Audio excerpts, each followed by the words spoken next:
This guy is top 5 in Kovacs, but can barely get out of silver. And the reason is his movement. Without good movement, your aim will suck and you'll get one-tapped all the time. So let me tell you why you're thinking of movement wrong, what great movement actually is, and how you can outpeak Xantares.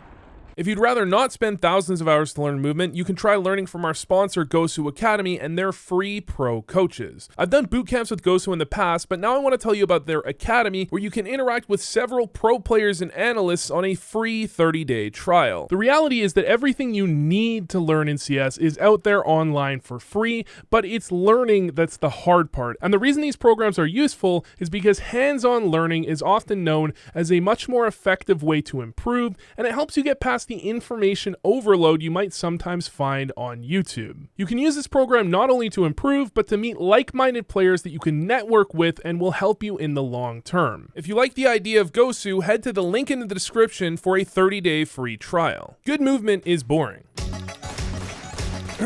Good movement is usually boring. For example, this is simple using his thousands of hours of movement practice to get into window a fraction of a second faster, and you might not even be able to tell the difference. But boring or not, movement is the biggest gap between silvers and globals. No, seriously, I can literally double my sensitivity and play my first non-premier matchmaking game since CS2's release, and not only will the other team struggle to hit me, but my aim will look amazing too. Normally my movement is okay and my aim is already bad, but angle clearing and gunfight movement will pretty much make up for that entirely. But hold on, what exactly is gunfight movement? Well, how would you rate this movement play from Ropz? It's some of the cleanest movement you're ever going to see in a real game, and most people wouldn't be able to replicate this on the first try. This play kind of reminds me of a movement trick shot. Then looking at this one, is this better movement? Because it's certainly not harder mechanically. In fact, I think anyone watching could probably do most of the movement he's doing, but when I did a survey, most people rated it as a better movement clip. The thing is, there's a good chance you're thinking about movement wrong. It's fun to have a really sick movement play like this one, but these sorts of plays are pretty rare. On the other hand, you get into gunfights literally every round, unless you play B, but if I play even a DMG level player, they often have movement that looks like this.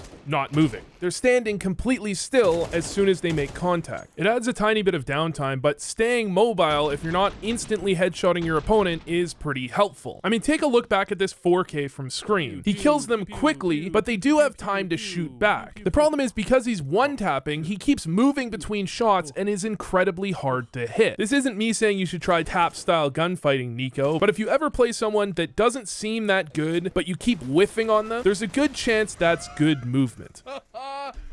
Back in CS Source, there was something called a jump peek, which was game-ruiningly broken because of Peeker's advantage. And it's still technically in CS2, but because of landing inaccuracy, nobody does it. But of course, anyone that's seen Xantares play knows you can do some insane peeks regardless. Abusing Peeker's advantage is your best bet to get free kills, and the majority of angles pro players use specifically try to prevent that. Tell me, you're moving out monster on overpass. Where are you looking? Well, you clear the right, then you clear the top of the barrels, right? So perfecto, where would you play if you're holding monster?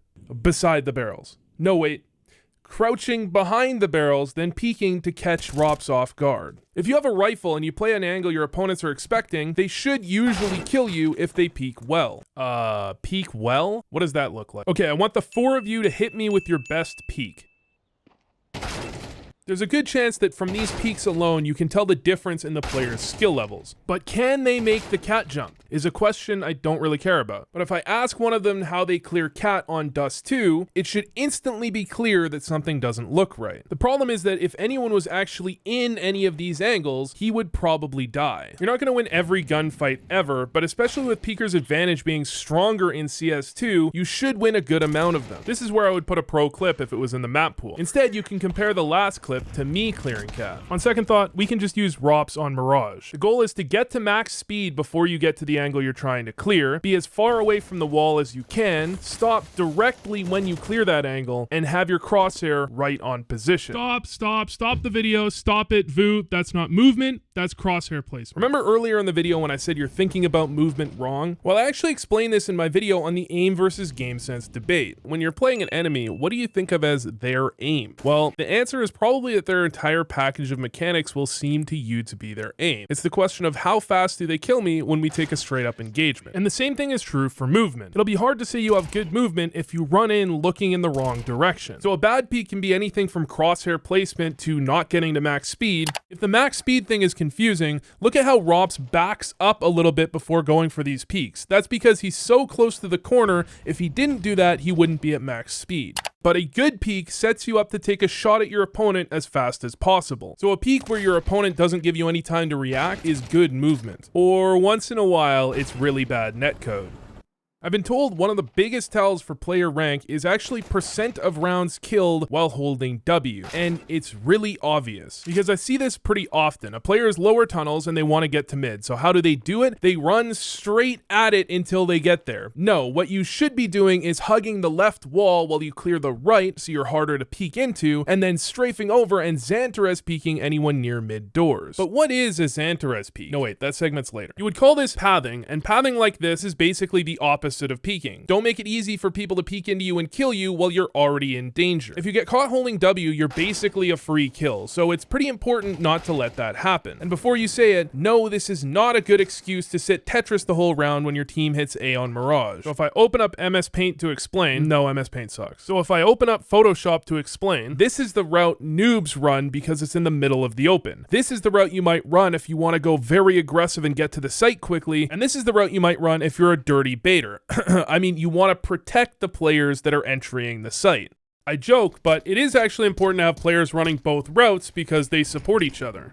47 years ago, Xantares hit us with the first Ferrari peek, and that added whatever the fuck a Xantares peek is to the list of 15 other possible types of peeks. If we look back at that Ropz 4K from the enemy POV, he's obviously really hard to hit, and that is an insane peek, but absolutely none of the peeks Ropz made there were Xantares peeks. And honestly, exactly what a Xantares peek isn't really clear. When I see a Xantares Peek, I actually don't know what a Xantares Peek is. Can you tell me what a Xantares Peek is? Like swing out really fast, like a quick wide swing. Instructions unclear. You want me to wide swing someone? What about a flam peek? What about a flam peek?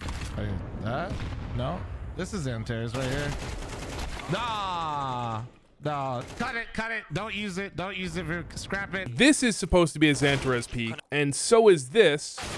And also this is supposed to be a Xantares peek as well. But none of those are at all similar. Based on YouTube videos, there's no consistent answer. However, from the people I asked, the most common answer other than I don't know was actually this. Xantares Peek is when you get close to the wall and you swing as wide as you can. Because when you're closer to the wall, it looks like you move faster. You just peek close to the angle and overswing the crosshair position that your opponent probably has. If you do it well, it's really hard to deal with. Like, almost impossible.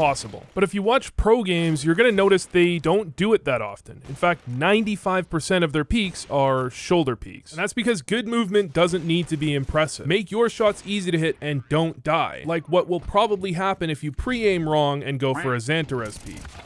Earlier I said I don't care if you can make the cat jump, and it really doesn't matter compared to every other type of movement. But I'm not trying to say KZ is a waste of time. Refrag and yprac are both more real game situations that'll immediately transfer over. However, if you can move your character around a KZ map better, the odds are you can probably move your character around a real map better as well, so it's certainly not a waste of time. In fact, if you want to have movement as good as Ropz without having to think about it, you probably need to spend at least a little bit of time doing KZ. Or you can try this trick from nothing. It's a fun draw. But right when someone sees you, you don't shoot for the first half second. See how long? Sometimes you don't realize how long it takes someone to kill you when you're so stressed about getting killed, right? Anyways, thanks for watching, and if you enjoyed this video, check out this other one that YouTube thinks you'll like.